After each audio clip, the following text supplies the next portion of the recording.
신명기 33장은 모세가 임종하기 전에 마지막으로 12지파에게 예언한 내용입니다.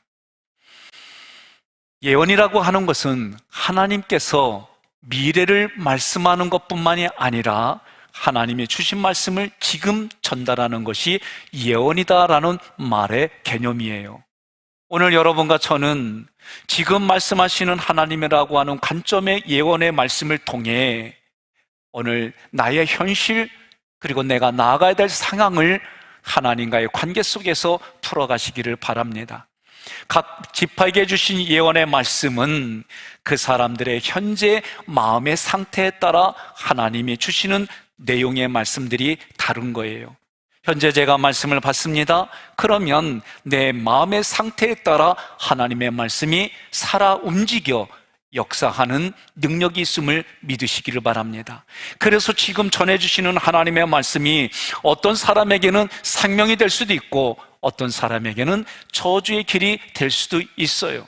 현재 그 말씀을 내가 보고 듣고 받는 사람의 마음의 상태에 따라 이 말씀이 복이 될 수도 있고 저주가 될 수도 있다는 말씀입니다.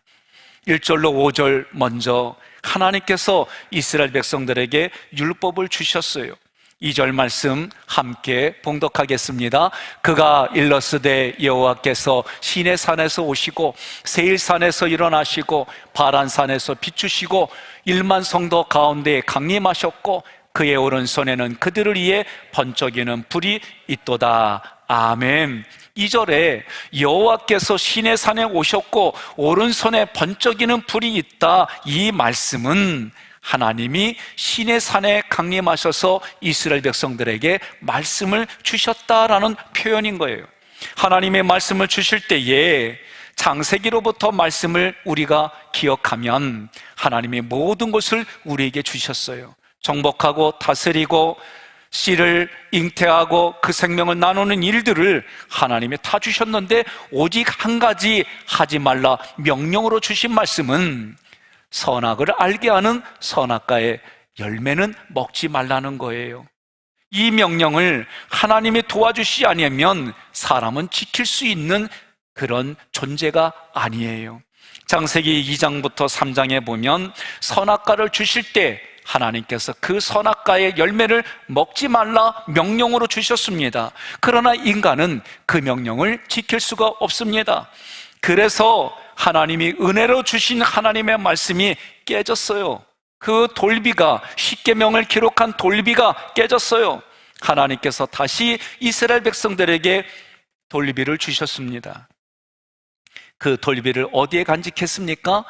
성막, 지성소, 법궤 안에 감췄어요. 자, 하나님이 내가 거하는 장소, 너희와 함께 하려고 하나님이 거하는 장소를 만들어라. 그것이 성막이에요. 하나님이 그 성막에서 내가 너를 만나주겠다 그러셨어요. 그 장소가 바로 지성소 안에 법궤 앞에 대제사장인 감으로 인해서 하나님이 만나주시는 거예요. 오늘 이 말씀을 지금을 살아가는 우리들에게는 하나님의 말씀이 내 마음의 법궤 안에 말씀이 거하는 거예요. 그래서 그 말씀을 두는 지성소로 우리의 육체가 하나님의 성령이 거하는 성전으로 오늘 여러분과 제가 살아가는 겁니다. 여러분, 하나님의 말씀을 마음에 간직하면 진리의 말씀, 진리의 영으로 우리에게 찾아오시는 거예요. 내가 성경을 지키고 노력하려고 몸부림치는 것도 중요하지만 하나님이 도와주시지 아니하면 그 말씀을 지킬 수가 없다라고 고백해야만 여러분 그게 바른 모습이에요. 3절 함께 봉독합니다. 여호와께서 백성을 사랑하시나니 모든 성도가 그의 수중에 있으며 주의 발 아래에 앉아서 주의 말씀을 받는도다. 아멘. 하나님의 백성은 어떤 특징이 있느냐? 발 아래에서, 하나님의 발 아래에서, 주님의 발 아래에서 말씀을 듣는 거예요. 그러면 어떤 기억이 떠오릅니까? 누가복음 10장 38절로 42절에 마리아와 마르다라고 하는 자매의 이야기가 나옵니다. 마르다가 예수님을 영접했습니다. 집으로 모십니다. 그녀의 동생 마리아는 주님의 발 밑에서 말씀을 듣는 거예요. 언니 마르다가 나는 이미 예수님의 말씀을 들었어. 안 들은 마리아 여동생에게 너는 열심히 들어. 말씀을 듣다 보면 배고플 거 아니야. 내가 음식을 준비할 테니까 너는 염려 말고 들어. 그러면 얼마나 좋을까. 말을 하는 뽐새를 보니까 자기는 열심히 땀 흘리며 하는데 자기 눈에는 여동생이 팔자 좋게 다리 뻗고 틀어놓으면서 말씀을 듣는 거예요. 이 모습이 꼬운 거예요. 부모는 자녀가 그렇게 하면 엄마가 이런 걸 해줄게, 열심히 해. 이게 부모의 마음하고 형제 자매의 마음이 다를 수밖에 없는 게 이 모습이에요. 다는 그렇지 않지만 아이를 둘째를 낳으면 차이가 얼마 나지 않으면 그 아이에게 일어나는 현장 중에 하나가 먼저 태어난 애가 둘째를 보이지 않는 데서 꼬집고 때리고 그래요. 저도 기억 속에 제 여동생이 저하고 3살 터울입니다. 아니, 2살 터울입니다. 정확히 2살 터울인데 내 마음속에는 어떤 마음이 있냐면 나는 엄마 젖을 2살이 지날 때 여동생에게 뺏겼어. 내가 적어도 10살까지는 그 젖을 먹어야 되는데 여동생에게 뺏겼어. 웃는 분들은 저하고 생각이 다른 거예요. 무슨 10살까지나. 이거 내 생각이요? 누가 뭐래? 그런데 이런 생각이 나의 어린 마음에 있으니까 2살이 지나면서 여동생에게 뺏긴 게 억울한 거예요. 저 젖은 내 젖인데 내 여동생이 뺏겼다는 게 나도 모르게 그게 있었다는 걸 발견하는 거예요. 여러분, 어린애들 마음속에서는 그게 지극히 정상적인 거예요. 어른이 되고 조금 커서 보니까 그 모습을 보고 그건 아니야 하지만 어린아이에게는 그게 다예요. 이것이 우리들의 생각입니다. 그러니 오늘 누가복음 10장 38절로 42절에 말씀 듣는 게 중요하고 음식하는 건 중요하지 않아! 그래도 이게 인지 오류가 되는 거예요. 하나님의 말씀은 그런 얘기가 아니에요. 하나님의 말씀이 가슴에 있고 그 말씀을 들었으면 그 말씀에 간직하여 음식을 만드는 태도가 달라지는 건데 그 말씀이 가슴에 간직하지 않다 보니까 말씀을 듣는 것보다 음식하는 게 더 중요하다가 말하는 그 부분을 이야기하는 거예요. 음식 만드는 게 중요하지 않다가 아닙니다. 또 하나 예를 들겠습니다. 모세를 도와서 아론과 훌과 여호수아가 합력해서 선을 이뤘기 때문에 가나안 땅까지 갈 수 있는 거예요. 현장에서 싸우는 여호수가 없다면 대적을 누가 막아요? 영적으로 함께 기도해주는 아론과 훌이 없다면 싸우는 사람만 있어가지고 될까요? 안 그래요. 그러니 교회의 행정과 우리 모습도 마찬가지예요. 저에게 도와달라고 하는 분들이 단체가 많습니다. 일일이 다 도와줄 수는 없어요. 그래서 때로는 교회 재정만 하기는 어려워서 여성계장님한테 또는 남성계장님한테 여기가 도와달라는데 비용은 이 정도 들어갑니다. 제가 겪어보니까 이분들은 본질을 가지고 하는 분들이에요. 십시일반 조금 돕고 싶어요. 그러면 목사님 기도하면서 여성계 사업을 하고 남성계 사업을 하면서 이런 물질들을 만들어 드리겠습니다. 고맙습니다. 그래서 우리는 지난해 여름에 우리 자녀들에게 장학금을 주었고 이 미추홀구의 구청에다가 쌀과 현금으로 그들에게 드릴 수 있었고 또 이 지역의 곳곳에 어려운 교회들에게 많지는 않지만 조금씩 나눠드릴 수 있는 일들이 있었던 거예요. 이것만 중요하다 그렇게 생각해서는 안 돼요. 그 일을 위해서는 물질이, 그 일을 위해서는 사람이, 그런데 그 내면에는 말씀의 가치가 기준이 돼서 해야 된다 그 얘기를 하는 거예요. 여러분, 예수님께서 마르다에게 얘기하는 거예요. 내가 많은 일로 염려하고 근심한다는 거예요. 몇 가지만 하든지 한 가지만 해도 족하다. 마리아는 그런 가운데 가치의 최고로 말씀을 듣는 것을 택했다. 이건 빼앗기지 못한다. 그 얘기를 하는 거예요. 오늘 우리도 마찬가지입니다. 하나님의 말씀이 내게 임했어요? 내가 그것을 생사하복을 결단하는 거, 내가 선택하는 거에 따라 우리의 인생이 달라지는 거예요. 우리가 많은 것을 잘해도 하나님의 말씀이 들리지 않아요. 들리지 않아서 깨닫지 못해요. 들렸다 하더라도 깨닫지 못한다면 그것이 저주의 모습이고 멸망의 길로 가는 모습이다 라고 말하는 거예요. 제가 지난날 목회했던 곳에 이만순 권사님이라고 하는 분이 계세요. 이분에게는 제가 양해를 얻고 예화를 쓰기로 했습니다. 그분이 젊었을 때에 남편이 어린 자녀들을 놔두고 마이웨이 자기 길을 걸어갔어요. 아버지가 필요하고 남편이 필요한 자리를 버려두고 자기 마음대로 밖으로 나가서 수십 년 동안 자기 마음대로 살았어요. 제가 이만순 권사님을 만났을 때는 몸이 건강하지 않은 상태예요. 그런데 남편이 찾아왔습니다. 남편이 찾아왔는데 보니까 병들었어요. 그러니 병들어서 집을 찾아오니까 일단 집으로 들이니까 자녀들이 난리가 났어요. 아버지가 필요할 때 아버지의 역할을 안 하고 멀리 마음대로 돌아다니고, 남편의 도움이 필요할 때 남편의 도움을 주지 아니하고 멀리 갔는데, 그때 엄마가 행상을 이면서 우리를 키웠는데 우리는 그런 아버지를 받아들일 수 없다고 아주 난리가 치고 강경하게 한 거예요. 그때 이만순 권사님이 야단을 치는 거예요. 내 남편인 아내가 받아들이겠다는데 니네가 무슨 말들이 많냐고 그렇게 소리를 지르신 거예요. 그리고 나서 이 남편을 맞이해주고 살아가는 거예요. 어느 날 제가 걱정스러워서 신방을 갔습니다. 신방을 가면서 얘기를 하는 거예요. 예배를 드리고, 권사님, 마음에 억울하고 서운하고 화난 일이 안 올라오세요? 올라온대. 그래서 내가 그럴 때마다 등짝을 힘껏 때리라고 그랬더니 이미 때렸대. 그런데도 마음이, 그렇죠, 수십 년 동안 자녀들을 키우기 위해서 모진 그 비바람 속에 행상을 하며 자기가 자녀를 키우고 살아갔는데 이제 와서 병들고 이제 와서 좋은 시절 딴 여자하고 살다가, 그리고 자기를 찾아왔는데 왜 마음이 편하겠어요? 때로는 내가 예수님 믿는 믿음으로 그렇게 하더라도 화가 나는 일이 솔직히 올라와요. 그런데 목사님, 내가 이 인간을 받은 이유가 뭔 줄 아십니까? 내가 이 사람을 받지 않으면 이 사람 예수 믿을 기회가 없어요.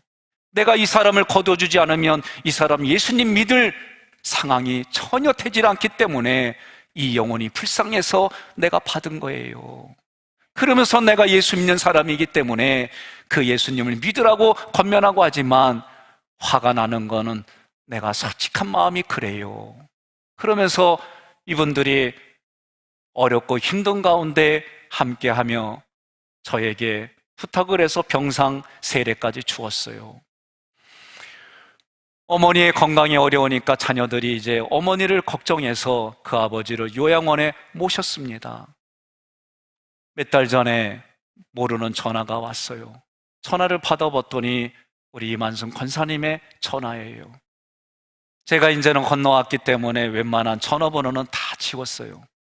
그런데 이 권사님이 하시는 말씀이, 목사님, 이제 남편 하나님의 부르심을 받고 하늘나라에 간 다음에 다 정리되고 전화드리는 겁니다. 그리고 나서 이런저런 사연의 얘기들을 주고받았어요.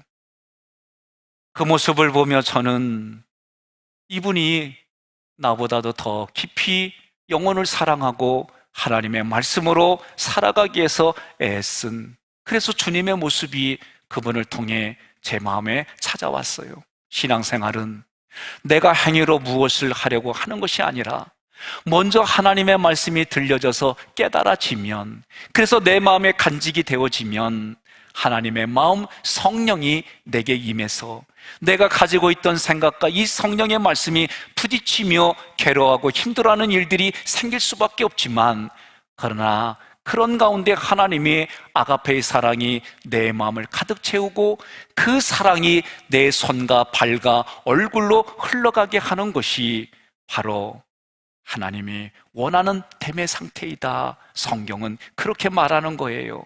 하나님의 말씀이 들려집니다. 깨달아집니다.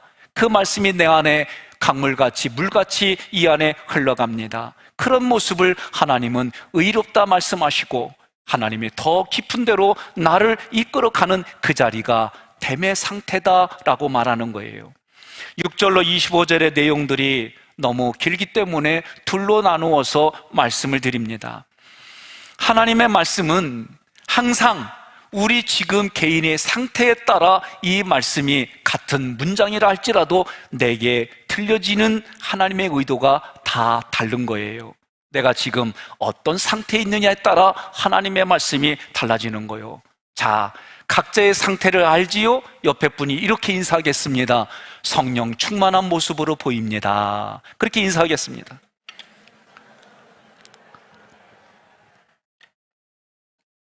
성령 충만한 모습으로 보입니다. 이렇게 인사를 하면 내 속에서 무슨 성령 충만? 내 모습이 모르고 그렇게 얘기를 하네? 이렇게 말하는 생각이 또 올라와요. 그런 사람이 있거든. 자기가 자기에게 말해요. 네 스스로 네 꼬라지를 자꾸 낮추지 말어. 그 얘기 하셔야 돼요. 왜? 하나님은 토기장인 하나님이 마음과 뜻과 정성을 다하여 나 같은 걸작품을 만드시고 말씀하시는 것이 너는 내 자녀라, 너는 내 최고의 걸작품이다 얘기하는 거예요. 어느 부모든지 간에 어린아이가 태어나면은 이쁘다 사랑스럽다 그러지 못생겼다 누구 닮아서 이랬냐 이런 부모 아무도 없어요. 애가요 자기를 향해서 웃잖아요. 웃는 거 봐 웃는 거 봐 그래요. 베넷짓 하면서 음성을 하면 말을 했어 그러면서 내 얘기는 천재가 아닌가? 내 얘기는 정말 다른 사람하고 틀린 거 아닌가? 이런 생각을 하는데 남들이 보면 똑같아. 그런데도 부모라면 누구나가 다 그런 착각을 하며 자녀를 키우는 거예요. 하나님도 그런 마음으로 우리를 그렇게 만드셨는데 왜 우리가 그렇게 말하는 거예요? 그래서 어떤 사람이 이런 노래를 했어요. 내가 나를 모르는데 너는 나를 알 수 있느냐? 우하하하! 뭐 이런 노래도 있어요. 남도 나를 못 보고 나도 나를 못 보기 때문에 하나님이 뭐라고 그러느냐? 너는 최고의 걸작품이다 라고 말하는 거예요. 최고의 걸작품으로 봐주시는 하나님의 말씀을 붙들을 때에 내가 그렇게 살아갈 수 있는 건 줄 믿으시기를 바랍니다. 6절 함께 봉독합니다. 루벤은 죽지 아니하고 살기를 원하며 그 사람 수가 적지 아니하기를 원하나이다. 아멘. 루벤은 장자예요. 장자인 루벤 지파가 죽지 않고 살기를 원한다. 그 수가 많아지기를 원한다. 왜 이렇게 말했을까? 창세기 49장 4절에 보니까 루벤이 아버지의 침상에 올라 침상을 더럽혔다는 얘기야. 이 얘기는 무슨 얘기냐? 아버지의 부인과 동침을 했다 그 얘기예요. 그럼 이것이 오늘 우리가 살아가는 우리에게 어떻게 재해석을 해야 될까? 침상이라고 하는 이 단어는 미시카브라고 하는 히브리어가 자음으로 구속수의 관점으로 말씀을 다시 해석을 하게 되면 하늘의 말씀을 땅의 것으로 변질시켰다 그 얘기예요. 다시 말하면 하늘에 계신 하나님, 우리가 믿어야 할 하나님을 땅의 금송아지로 바꿨다 그 얘기예요. 다시 말하면 하나님의 말씀을 내가 유익하고 내가 성공하고 내가 번영하기 위해서 하나님을 이용하는 모습이 오늘 루벤이 아버지의 침상을 더럽혔다 여기에 감춰진 하나님의 말씀이에요. 여러분, 하나님을 하나님으로 보지 못하는 거, 하나님의 진상을 더럽히는 게 이게 간음이고 죄라고 한다면 하나님을 하나님으로 말하지 아니하고 다른 신을 하나님이라고 말하는 것이 영적 간음이다라고 성경이 말하는 거예요. 하나님의 말씀이 들립니다. 하나님의 말씀이 들렸습니다. 그 말씀의 의도가 깨달아져서 하나님 아버지의 마음이 내 마음이 되는 삶이 중요하다. 그런 모습이 심령이 가난한 자다 그렇게 얘기하는 거예요.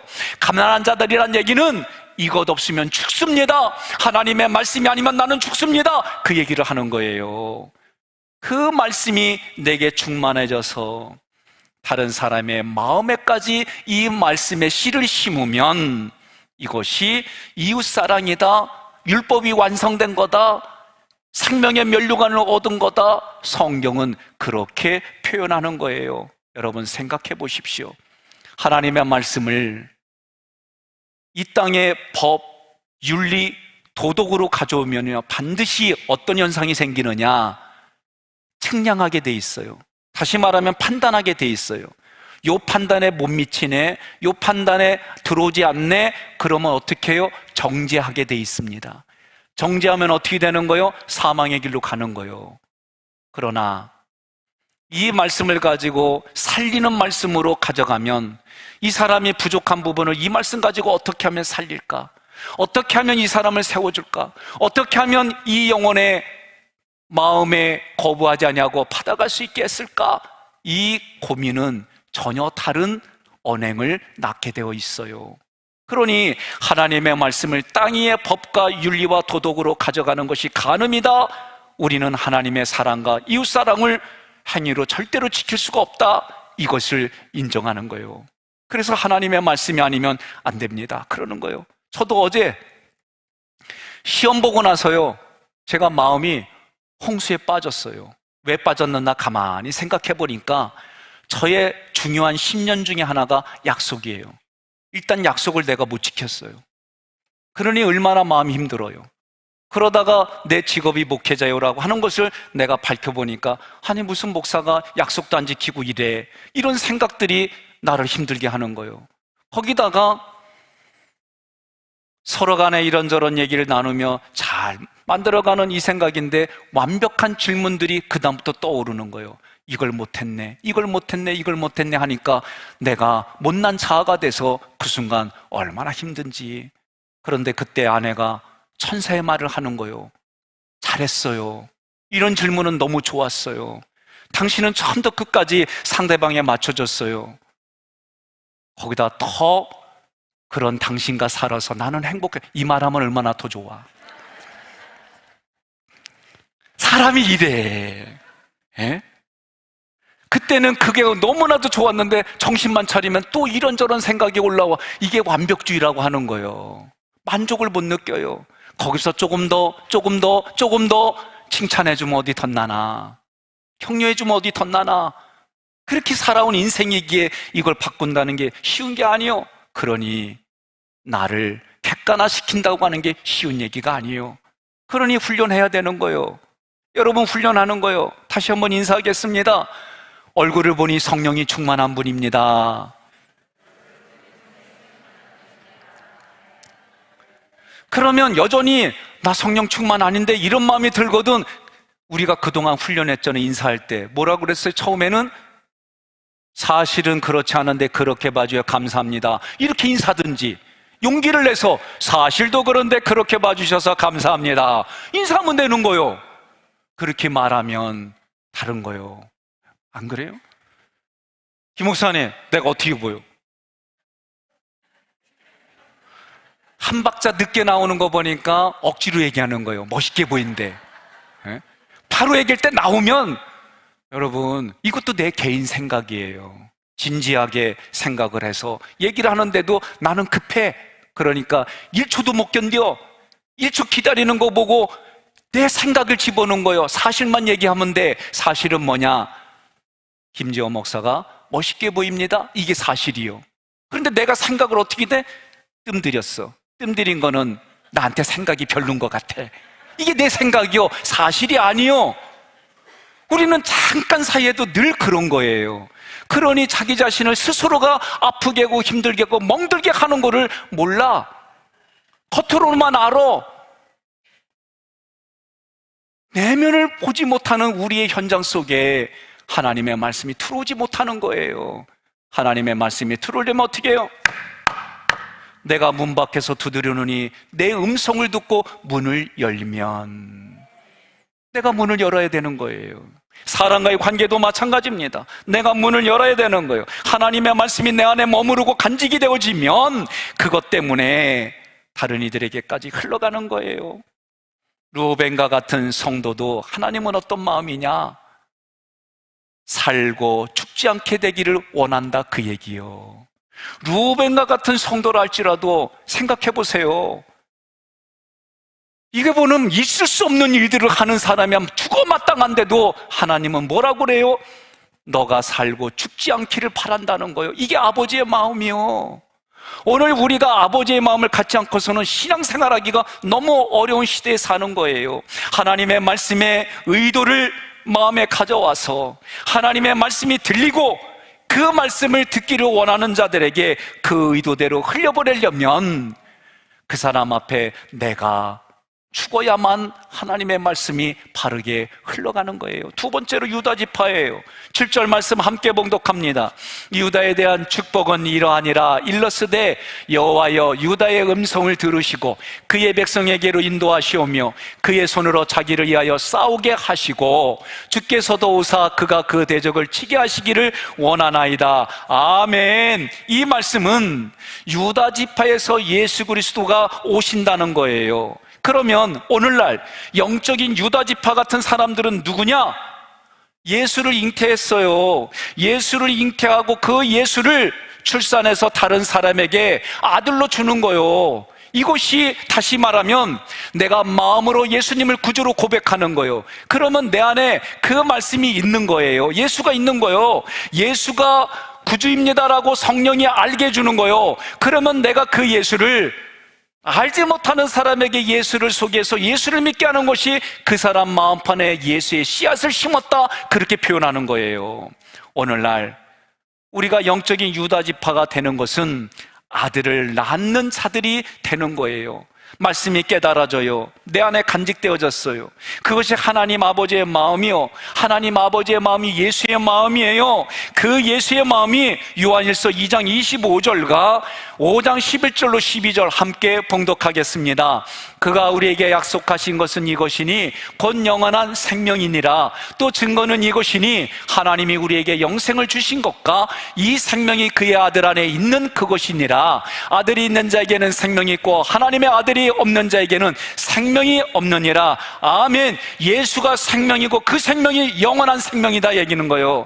예수가 내 안에 마음에 있는 것을 잉태했다라고 얘기를 하는 거예요. 아들이 있다라고 얘기를 하는 거예요. 그러면 생명이 있다는 거예요. 그 생명을 나눠주는 사람들이 하나님이 원하는 영적인 유다 지파다라고 말하는 거예요. 그러면 이런 일들이 실제 우리 삶에는 어떻게 이루어지느냐? 사람들마다 용서가 안 되고 원망이 되는 일들이 이 안에 대상이 있어요. 그러면 그 대상을 용서해 주려니까 용서하겠다고 했는데 쉽게 안 돼요. 그 마음을 어루만져 주지 않으면, 그 감정과 생각을 바꿔주지 않으면 이거는 하나님의 말씀을 가져와도 쉽게 되질 않아요. 내가 미워하는 사람이 있어요.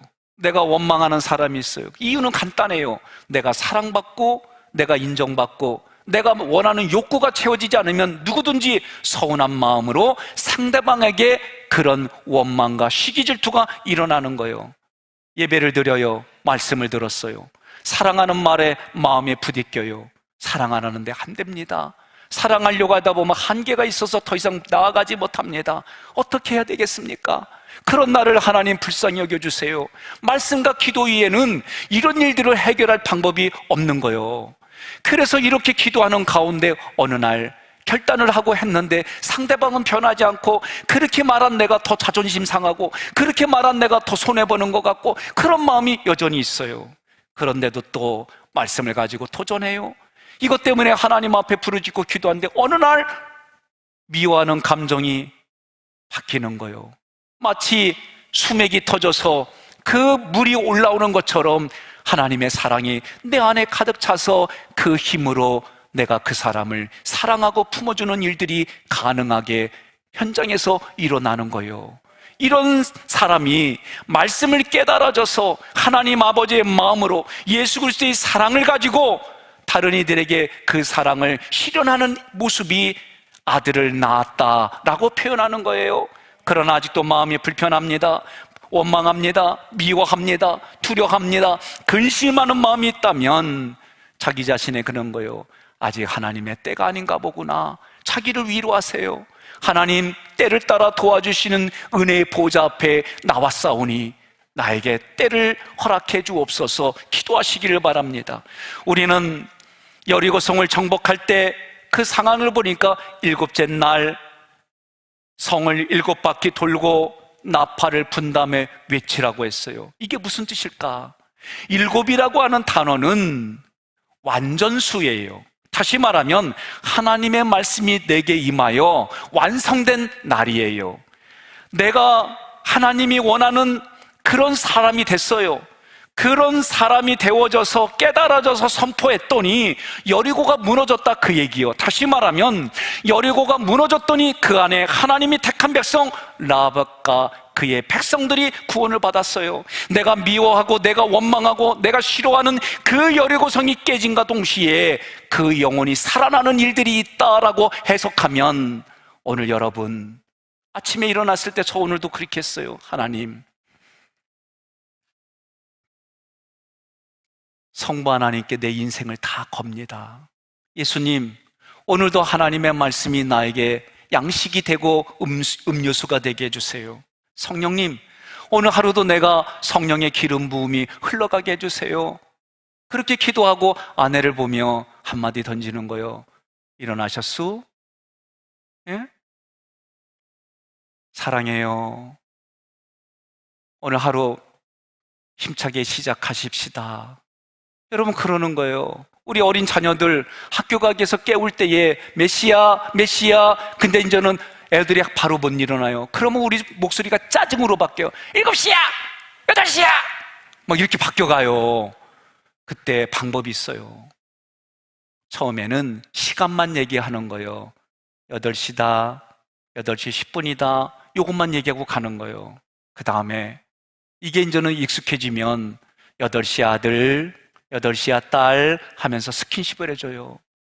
그 다음에 어떻게 해요? 아유, 얼마나 고나게 잤어 하면서 조금 주물러 주는 거예요. 그 다음에 어떻게 하는 거예요? 안아주면서 반강제로 이렇게 세우면서 토닥거려 주는 거예요. 여러분, 생각해 보세요.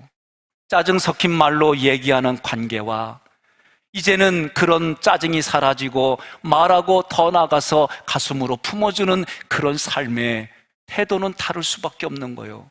무엇을 보고 자랐느냐에 따라 우리 자녀들의 미래가 달라지는데, 나는 그렇게 해주지 않았는데 애들은 바뀌기를 원한다면 그건 일어나기가 어려운 얘기들이에요. 오늘 말씀이 내게 임했어요. 그 말씀이, 하나님의 말씀이 나에게 임해서 내가 말씀이 되고 내가 먼저 하나님의 마음을 갖는 것이 우선이며, 그랬을 때 외치면 나를 통해 진리를 통해 흘러가고, 그래서 여리고가 무너지면서 생명이 살아나는 일들이 있더라. 그것이 여러분과 저의 인생이 되기를 축복합니다. 마지막으로 레이지파가 8절부터 11절 나옵니다. 창세기 49장 7절의 말씀을 함께 봉독하겠습니다. 그 노여움이 혹독하니 저주를 받을 것이요 분기가 맹렬하니 저주를 받을 것이라. 내가 그들을 야곱 중에서 나누며 이스라엘 중에서 흩으리로다. 아멘. 레위 족속은 저주받은 지파예요. 그래서 흩어지는 거예요.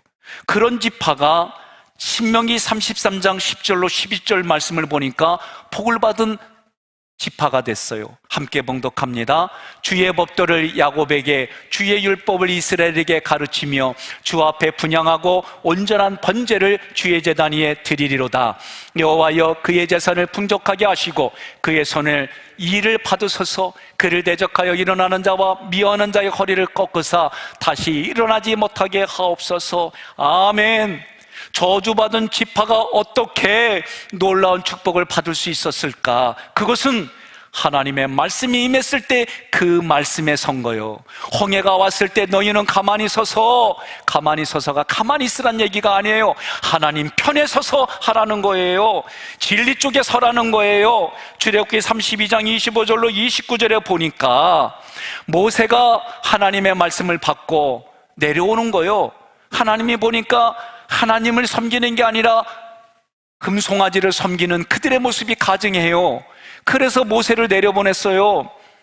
모세를 내려보내니까 모세가 보니까 이거는 말로 할 수 없는 가증한 일들이 일어난 거예요. 그래서 출애굽기 32장 26절에 누구든지 여호와의 편에 있는 자는 내게로 나오라 하매 레위 자손이 다 모여 그에게 갔다. 27절에 보니까 허리에 칼을 차고 이문에서 저문까지 왕래하며 각 사람이 형제를, 각 사람이 자기의 친구를, 각 사람이 자기의 이웃을 죽이라 하였을 때에 28절 레위 자손이 29절에 각 사람이 자기의 아들과 자기의 형제를 쳤으니 오늘 여호와께 헌신하게 되었느니라. 그가 오늘 너희에게 복을 내리시리라.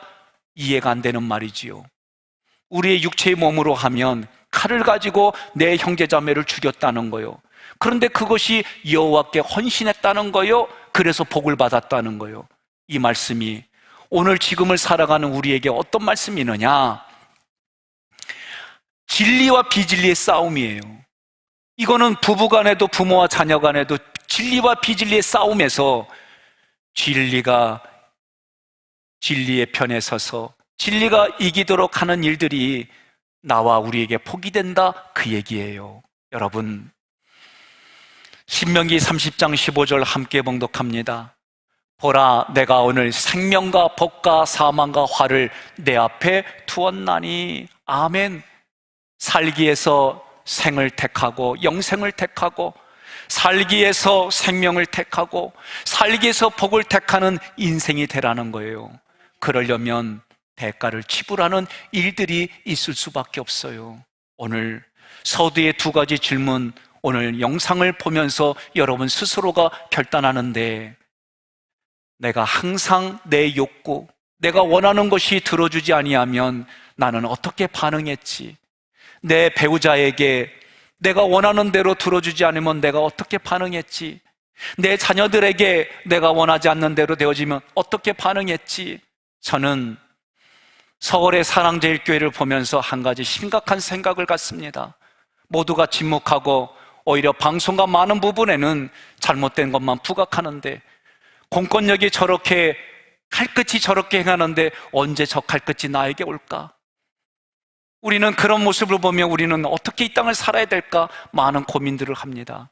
사랑하는 성도 여러분, 오늘 가정에서, 그리고 여러분들이 학교에, 회사에, 기업에서 만나는 이들에게 내 요구가 채워지지 않을 때 내가 어떻게 반응하며, 때로는 그 180도 다른 반응에 내가 다시 나를 이끌어가는 그 자리로 가려면 어떻게 해야 될까? 여러분이 생각을 해보시기를 바랍니다.